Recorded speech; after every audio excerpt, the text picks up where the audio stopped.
আসসালামু আলাইকুম, কেমন আছেন সবাই? আজকে আপনাদের সাথে যে রেসিপিটা আমি শেয়ার করব সেটা আমার ছোটোবেলার স্মৃতি থেকে নেওয়া। প্রথমে আমি পাতিলে তেল দিয়ে দিয়েছি, তারপরে দিয়ে দিয়েছি চিনি।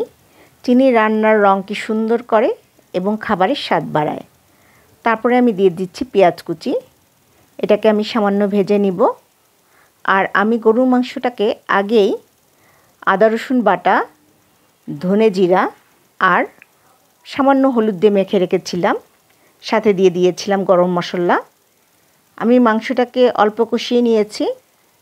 এখন আমি ঝালের জন্য দিয়ে দিব লাল মরিচের গুঁড়ো আর দিয়ে দিচ্ছি রঙের জন্য কাশ্মীরি লঙ্কা গুঁড়ো। এটাকে আমি এখন মিশিয়ে নিব। মিশানো হয়ে গেছে। আমি এখন দিয়ে দিচ্ছি টমেটো পিউরি এবং স্বাদ মতো লবণ। আবার আমি এটাকে আবার একটু মিশিয়ে নিব।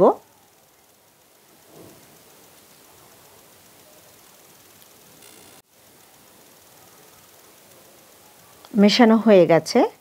এবার আমি দিয়ে দিচ্ছি গরম পানি। গরম পানি দিয়ে আমি ঢাকনা দিয়ে ঢেকে 40 মিনিটের জন্য মাঝারি আঁচে রান্না করব। আমি বরিশালের মেয়ে, তো ছোটোবেলায় যখন বরিশাল যেতাম তখন আমার বড় চাচি পাটায় বাটা মশলা দিয়ে এরকম লাল টুকটুকে গরুর মাংস রান্না করতো। খেতে ভীষণ মজা লাগতো। আমার মাংসটা 80% হয়ে গেছে। এখন আমি দিয়ে দিচ্ছি আলু। আলু দেওয়ার পরে আমি 20 মিনিটের জন্য আবার ঢেকে রাখব।